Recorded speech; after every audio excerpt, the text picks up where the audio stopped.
I said, well, we got to put in this and this and this. And, the individual product manager looked at me and said, well, why do I need to do that? I said, well, when I was working in this, I had this happen.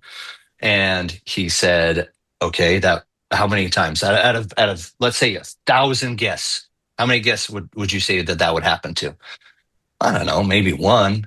So I'm going to design this thing based off of one out of 1,000 guests. I'm not going to do that. That's a waste of my time, resources, and effort. And initially that made me really, really upset because I was, well, how dare you? You don't understand what it's like to be, in the trenches. But I've since realized that I was being very reactionary rather than being proactive and trying to design things to be intentional, be, specific to creating this really great guest experience. Every year, millions of attraction visitors lose hours in line instead of making memories.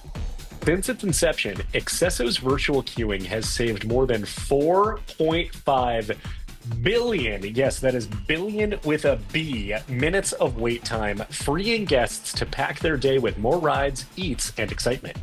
The result? Happier guests who spend more and a better bottom line for you. Ready to turn waits into wins? Visit accesso.com/ROI clinic. The queues are virtual. The results are real.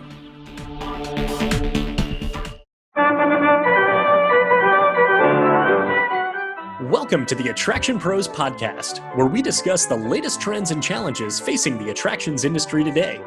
We chat with some of the top leaders in the field and provide resources that will help develop your career in this great industry. I am Josh Liebman. I am obsessed with the guest experience and helping attractions make that their top priority for success. And I'm Matt Heller. I am passionate about organizational effectiveness, leadership development, and employee engagement. Now sit upright, hold on tight, and get ready for the Attraction Pros podcast. Hey, Josh, how are you? Hey, Matt, I'm doing great. How are you? I am fantastic. All right. Yes, sir. I have a question for you. I'm ready, I think. Can you name a Disney character, the same Disney character that has been mentioned in 2 Attraction Pros episodes? Like out of all 437 of them? I don't know how many there are, but yes, out of all of them. Is it Donald Duck? It is. Woo! Yes. Yes, Why it do you is. ask? Well, because Donald Duck was mentioned in our interview with Josh Henderson as he talked about Donald Duck signing the waiver.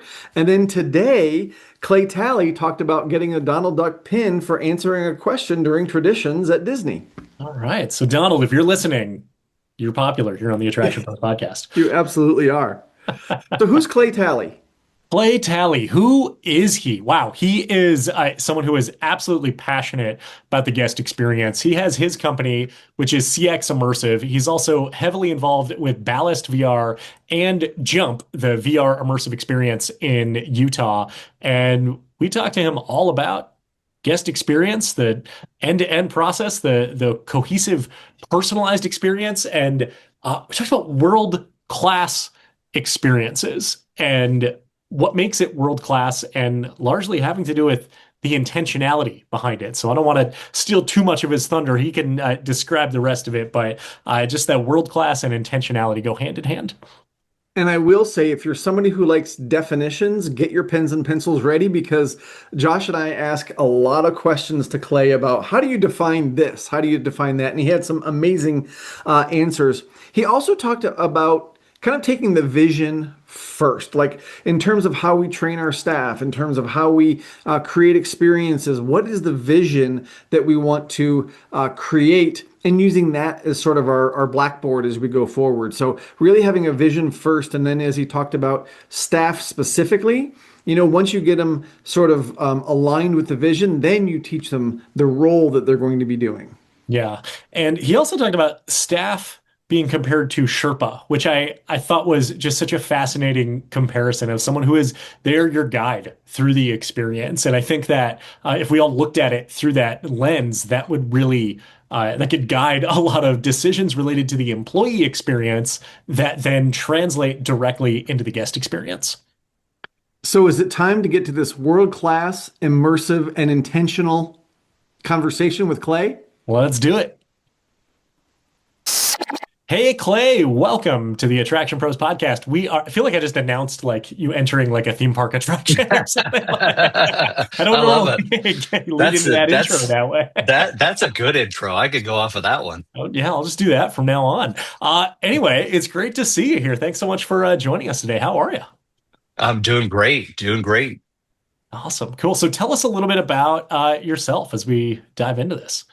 So I'm Clay. I've been in the industry since 2009. I started in water parks, a little water park in Utah, and started as a guest relations host, and had guests coming in and complaining about this and upset about that, and I thought to myself, wow, this could be a full-time job. And just kind of was just kept on with that journey, and here I am today, still making magic, and trying to create good guest experiences.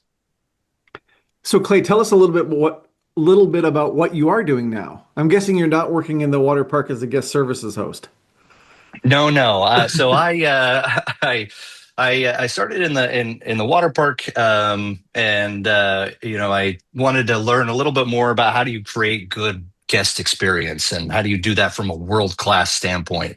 So I applied and got into the Disney College program, and was selected to be a Jungle Cruise skipper at the Walt Disney World Resort in Orlando, Florida, and learned on a day-to-day basis in the trenches, how do you create magic for guests, and was able to go there, and help out with campus recruitment afterwards, and made it back into water parks, and then kind of got mixed up into immersive experiences, and learned how to kind of create this cohesive. At the time, I thought I invented this role of guest experience, somebody that was chief in charge of everything from the website to what the staff are saying, to what they're experiencing in the experience, and was able to help build this wonderful attraction called the Void. And I felt like I aged 30 years while I was doing the Void, and then kind of continued with my journey. Went polished up some of my operational chops at Peak Group, and after Peak Group, I ventured out on my own to kind of help deliver this guest experience, and kind of working with different individuals and groups to help them build and implement a very cohesive world-class experience. They have this crazy vision, they want to scale and grow and do all of that, and I come in as that kind of implementation specialist, if you would, to help them implement and grow and scale the way that they want to. So the term guest experience, it can be pretty broad and can take a lot Mhm. of forms. And you've said it now a couple of times, and each of the times you've said it, for those who are watching in video, you did kind of this thing with your hands that is almost like this magic, Mhm. almost kind of hand motion here. And so I'm curious if we could break down, when you say like you're creating these guest experiences, what does that mean? What is guest experience? No, that's a good question. At the end of the day, the guests are who make it so that we can do our jobs, right? And when I worked at Disney, I got this little in traditions. I answer a question right, and I got this little Donald Duck figurine that sits on my desk, and on the figurine it says, "We create happiness." To me, that is what guest experiences is, that intentional implementation of that the magic. And how do you do that in a very practical way? Um, and making sure that it's cohesive across the board. Is that magic that we're creating, is that the same as when they're on the website, as they are when they're in the park, as they are when they're interacting with our staff, as they are when they leave? Are we creating something intangible, um, and making it so that the guest feels something different with what we're creating, um, while also delivering on the revenue, the operations, the marketing, the branding? Um, to me, guest experience is that bridge that's cohesive between these usually traditionally siloed departments or ways of thinking. Marketing is one way of thinking. Revenue is one way of thinking. Food and bev is one way of thinking. And what I try to do is come in to kind of bridge all those silos in a very real and tangible way, so that we're delivering on ultimately what our goal is, which is to create these really magical experiences.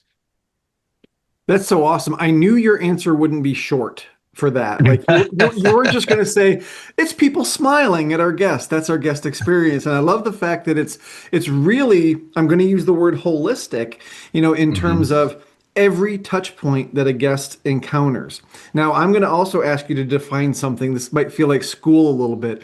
I love But it. I loved your definition of guest experience. And you also use the term world class, which I think can mean different things to different people. The three of us might Hmm. answer this very differently. So I want Hmm. to ask the expert, what does world class mean to you? I think world class means intentionality. What are you intentionally creating for that guest? What is that? When I come when I come in and work with different groups, my goal is to not make this project be Disney, right? Disney's its own thing. Disney has its own IP. But there are things that we can do that are very intentional to create this really good and consistent experience that is positive and easy to scale, easy to monetize. Um, and it's really just that intentionality of being, if I, you know, am building this attraction and the guest flow is this way, well, I have to add certain staff here and do this or do that. If I design it a little bit more this way, I can decrease the amount of staff, but enable the guests to do this kind of self-discovery as they're going through, through the path, through the attraction.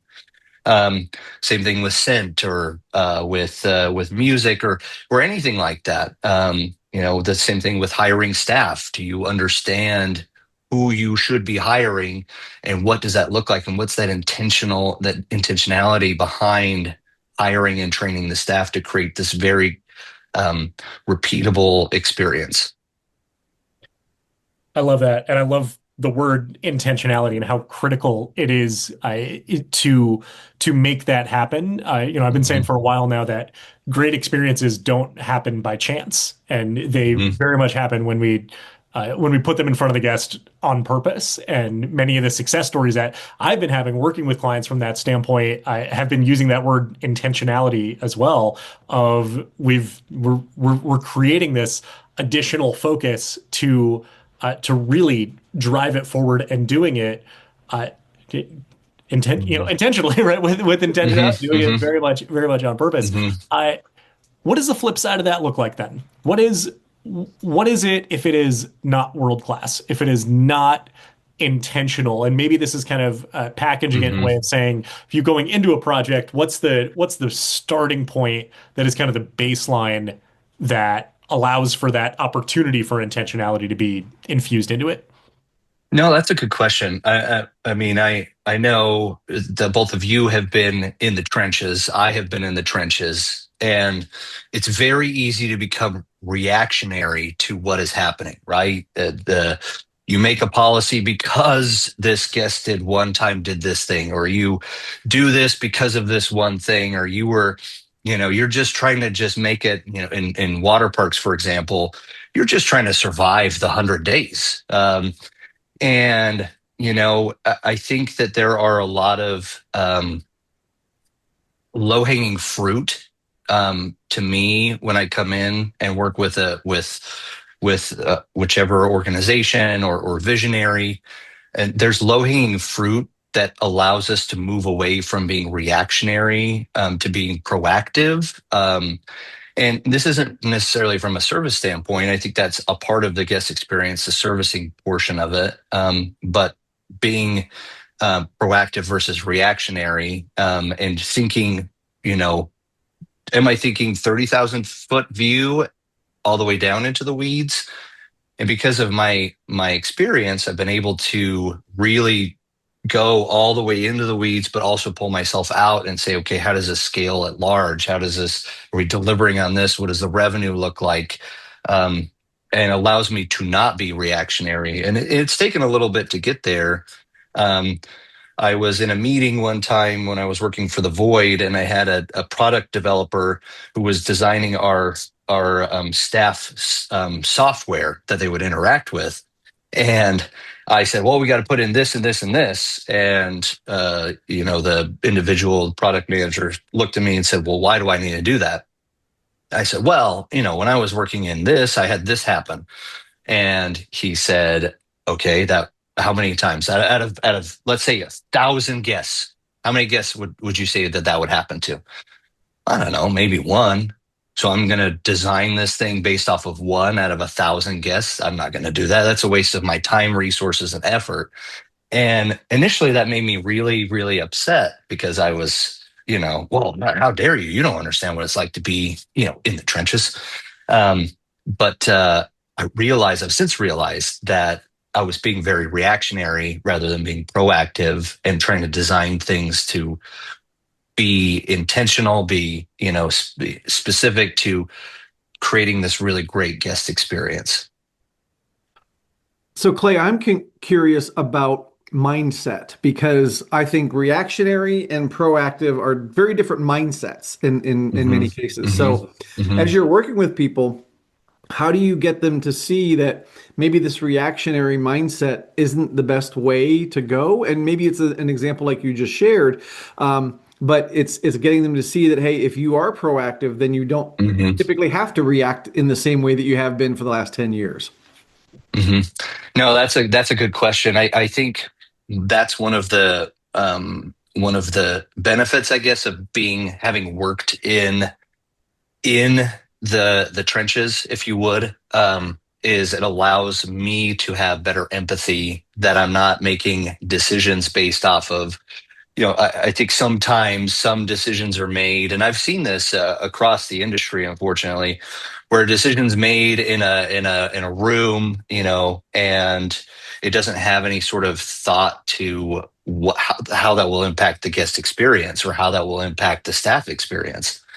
Um, and so to understand what it's like to be that hourly staff and to be, working in you're pulling a double, you're exhausted, your early release got declined, you just want to go home, like, but you still got to create that magic. I think having that empathy, because I've been there and I've done that, I think really helps. I think the other thing too is, one of the things I love about Walt Disney, as I'm sure we all do, is that his ability to walk in the park and kind of see it from the guest perspective. I won't make a decision about something unless I personally go through it, or I observe it and I watch the guests go through whatever is happening, or I watch the staff as they're doing it. Um, and so that, I think, helps kind of build that trust with the decision makers that need to make these tough calls, to make sure we're not stepping over a dollar to pick up a penny, if that makes sense. Mhm. Yeah, absolutely. One of the things that when describing your process, you mentioned Hmm. about designing cohesive personal journeys for guests from entry to exit. And I'm wondering if you could expand on what that means, that cohesive personal journey, and then, really from arrival through departure. And I'm guessing it probably starts way before and goes way after exit as well. Yep. Yeah. No. No. That's a good question. Um, it will depend on where we are in the attraction operational cycle, right? If this is something that is going to be launched, if this is something that's brand new, there's a lot of research that has to go into it. And so I spend a lot of my time talking to other people that I trust as far as, operator mindset, right? Whether they, oh, I am somebody who is over operations, or I'm over aquatics, or I'm over safety, and try to understand really from their perspective, where are the key learnings that I need to, maybe I have a blind spot somewhere that I need to understand, what that looks like. If the operation is in full, is fully running, and they have guests coming in and out, what I will typically do is I will go through the guest journey from start to finish, whether that's, so for example, I'll go on the website and I will count how long it takes me to buy a ticket, or I will count how long it takes me to buy a season pass. um, and if it's more than 3 steps, that's 2 steps too long, in my opinion. To me, that's a very low hanging fruit. um, and when I'm talking to different groups, the question is, well, we have to have all this information on the website. That's great. Purpose of the website is to capture sales, and we need to be able to do that in a way that is easy for the guest. Um, if I'm walking through the park, or I'm walking through the attraction, or the venue, I will either go through it myself as a guest, and I will purchase what I need to purchase, or I do those sorts of things where I can, or I will watch guests and then ask them on the spot, "Hey, how was that? Did you like that? Did you not like that? I just want to learn." You're not going to hurt my feelings if you have things that we can improve on, because that's my job. Um, I also conduct a lot of market research too, where I will go to other attractions and try to glean the good things, because there's lots of great ideas out there. Where can I learn better? Where can I improve on myself as a professional? And then also see kind of some areas that could probably have some improvement.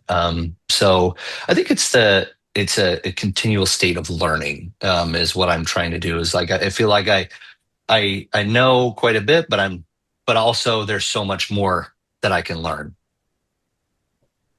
So I love that, and especially like going through things from a guest perspective, just because I do wholeheartedly agree that's how you learn, and I focus a lot on the employee experience. So if somebody's asking me to, talk about orientation programs, well, I want to sit through the orientation program and figure out what Mhm. it is, and feel those feels, as I'm going through that too. So thank you for sharing that, Clay. I'm wondering if we can switch gears just for a little bit. One of the questions we wanted to ask you was about this term fractional CXO. I feel like I've seen that term fractional and then Mhm. C-suite something out there, Uh-huh. in the world a lot. So I'm wondering if you can break that down for us.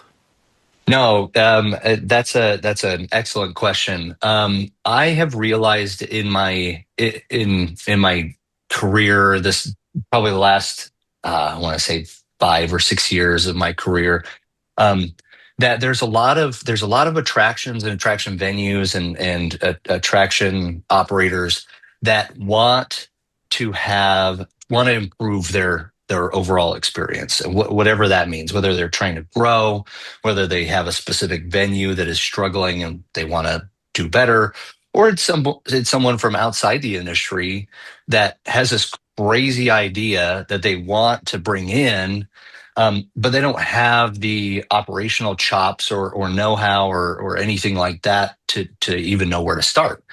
And so what I've learned is there's a lot of people out there that have great ideas. They have these big dreams, big visions, but they don't have big budgets.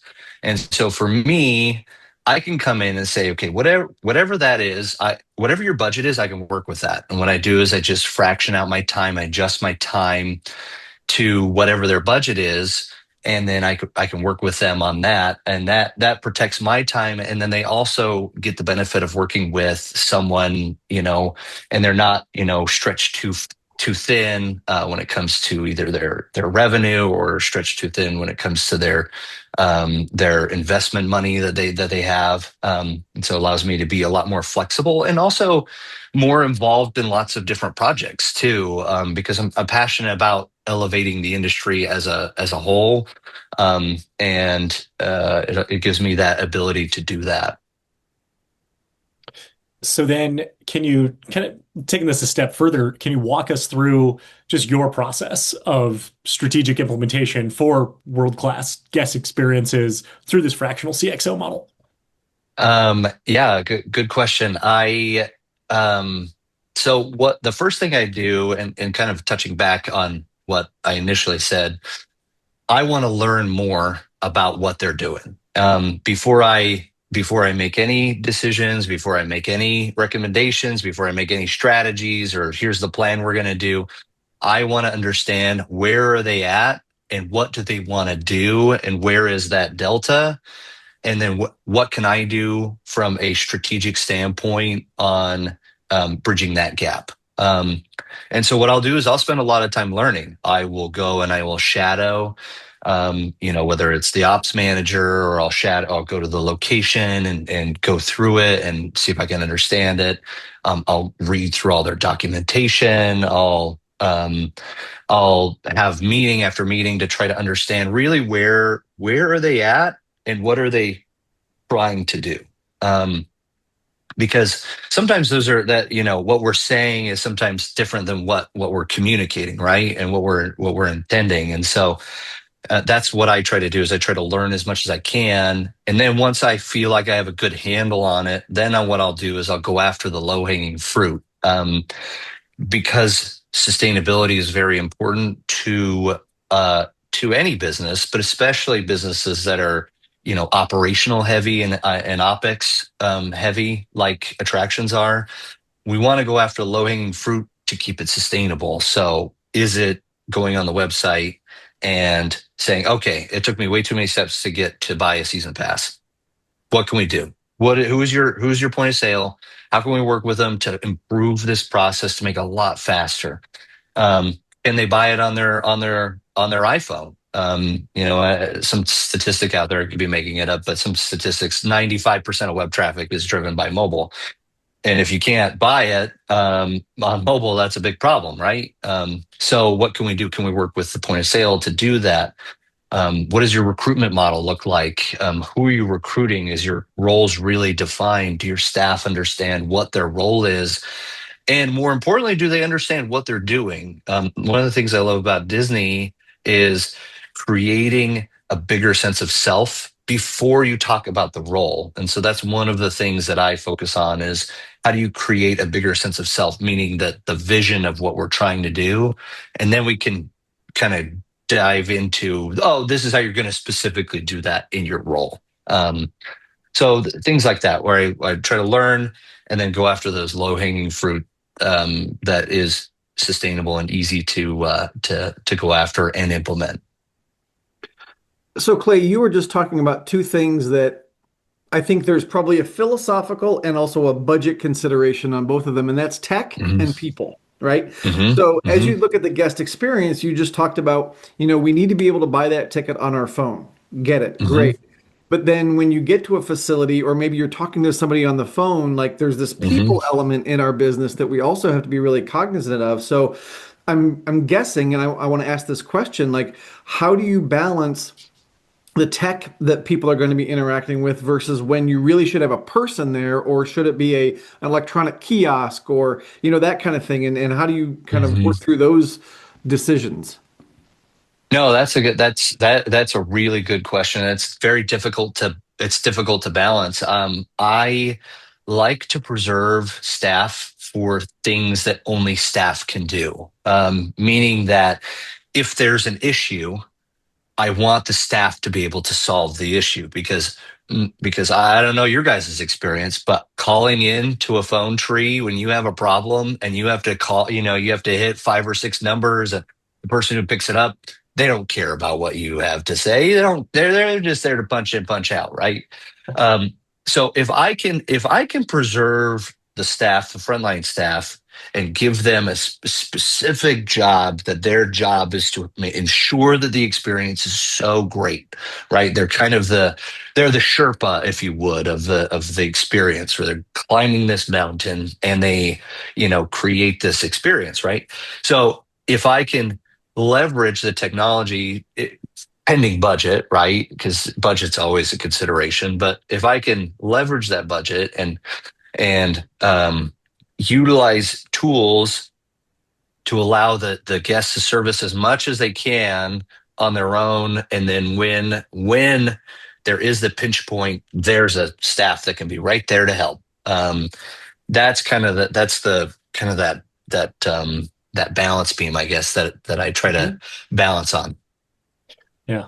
As you're describing that, I just think like there's no worse experience than, well, there's probably a lot of worse experiences, but like thinking like sitting in a coffee shop yelling representative into my AirPods as people are looking around at me on that phone tree.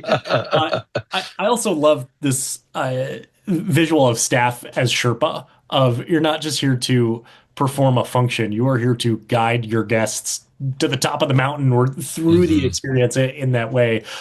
So I that's going to resonate with me for a little while. I appreciate that. I do want to switch gears a little bit. We did talk about tech, and you talk about from a point of sale standpoint.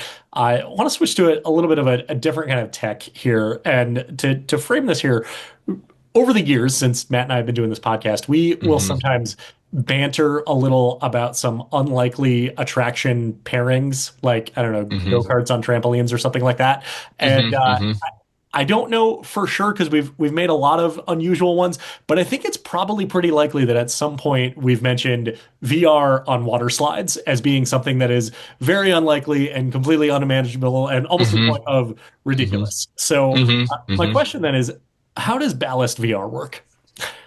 Yeah, it's a really cool product. The company, started from this idea of watching Stranger Things, and Elle is, in the sleep deprivation tank, and the founder, Stephen Greenwood, was like, oh, what if I did that in VR? I could do that. VR, water, we could do that.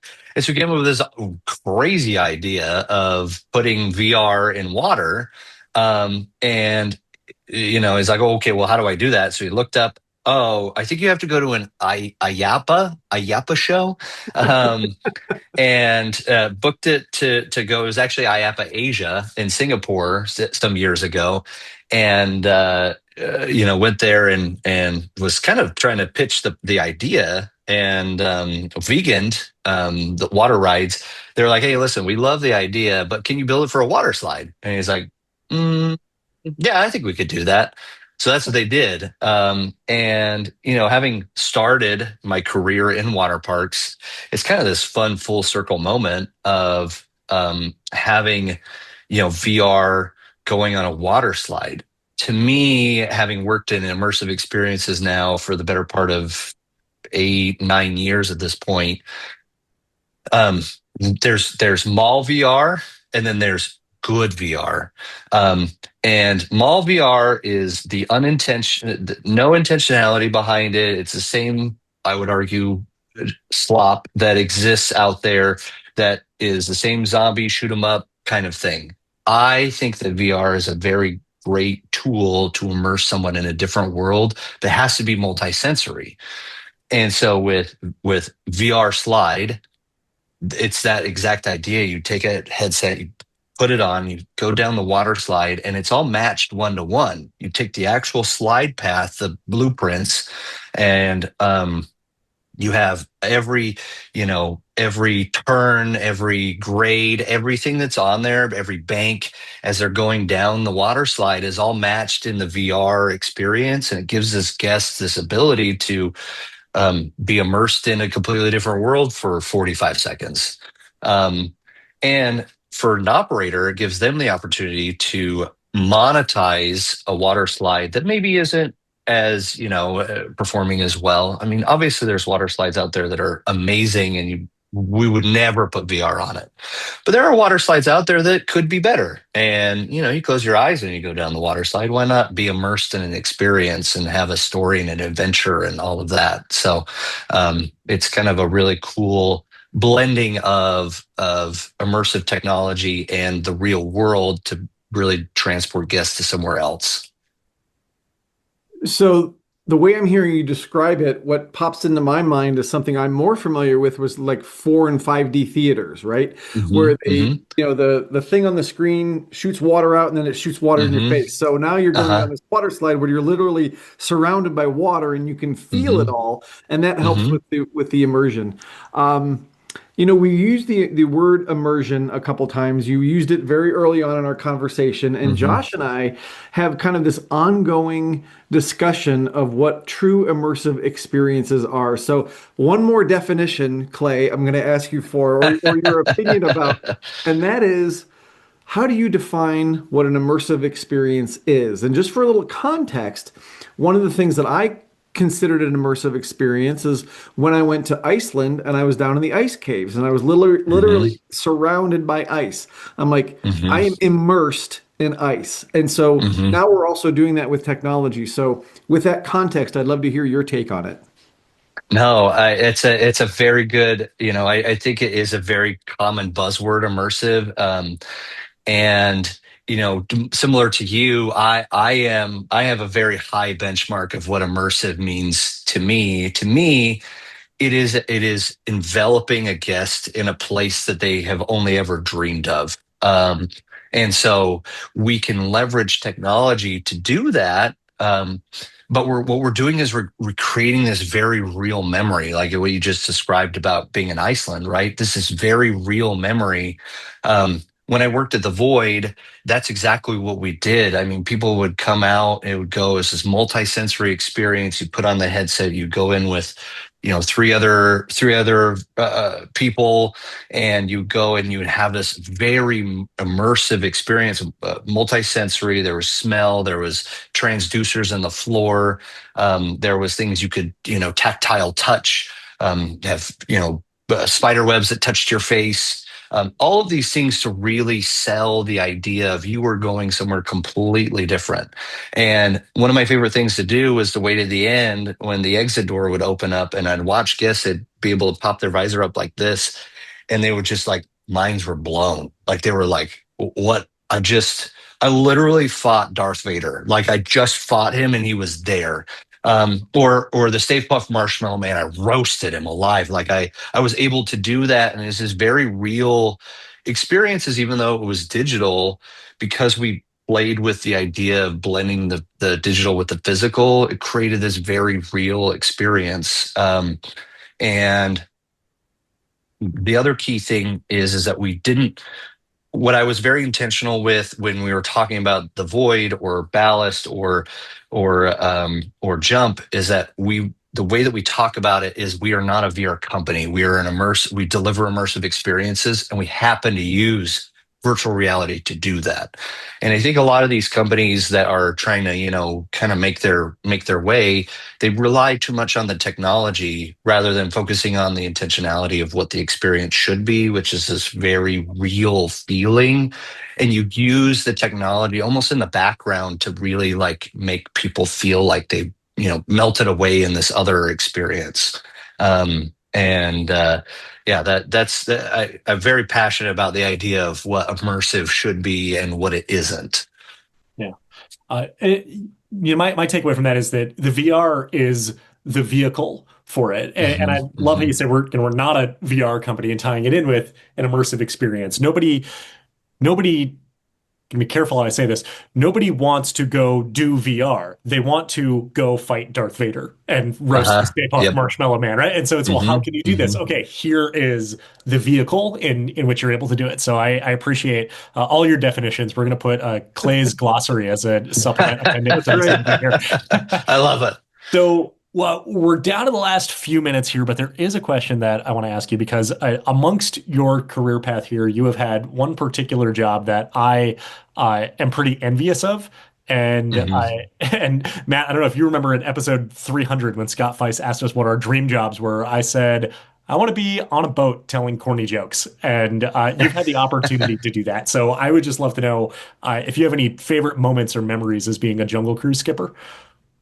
Yeah, it was a really, really fun experience. It was definitely one of the most wonderful things I've been able to do in my career. Learn how to deliver guest experience on a every 6 minutes. You had to deliver the best experience possible in a boat full of 40 guests that may or may not have cared if you were standing there. And it was really fun. You were able to you know you were the attraction, really. I mean, all the guests knew that, there are animatronics everywhere, but you as the skipper were kind of that center point of creating that experience. And you were truly that Sherpa, right? Lots of fun memories. As the skippers that I was able to work with were still really good friends to this day. Some of the very best people I know. But one of my very favorite jokes is I'll see if I can remember it. Please watch your head and watch your step as you exit the boat. But if you don't watch your step and hit your head, please watch your language. There are children around. Um, and there are several variants on that. You'd play on a little bit. You could play on, the guests in the boat. Kind of you get the more rowdier boats. You could really get some good jokes in there. And the more docile boats, you just kind of played with that. You could feel that energy and rhythm with the boats every day. And it was a really, really, really great time. I loved it. Well, Clay, if there's a word that I could kind of tie back to what you talked about earlier in terms of world class, it would also be consistency, right? Because you Mhm. talked about, being a skipper, you've got to be consistent. Every 6 minutes, you've got to put on the best show for those guests. And then you also tie that into world class experiences. So I'm definitely seeing a through line there. So thank you for sharing that. Thank you for sharing all of the insights that you've shared today. The time has just flown right by. So Clay, if people want to get in touch with you or if they wanted to learn more about CX Immersive, where would you send them? Well, I'm fairly active on LinkedIn. You can send me a connection request, send me a DM. You can also send me an email at clay@cximmersive.com. I'm always happy to. I'm always curious on what people are working about. I'm passionate about the industry. I'm passionate about what people are doing, and whether it's just learning it, I'd love to learn too. I'm always happy to be there to listen and to learn, and if there's something that we can do together, great. But it's all about, really, at the end of the day, I feel very grateful that I get to be a magic maker. And I think we all do. And we get to be create magic every day. And not every day, people work in other industries, they get to create something that's so different and unique. And you know families think about the best times of their life, it's usually stuff that we do or we build or we had some sort of influence on, and it's a pretty special thing. It was very well said and a great note to end on as well. So, Clay, thank you so much for your time today. We really appreciate it. And to everyone out there who is watching and listening, just remember, we are all attraction pros.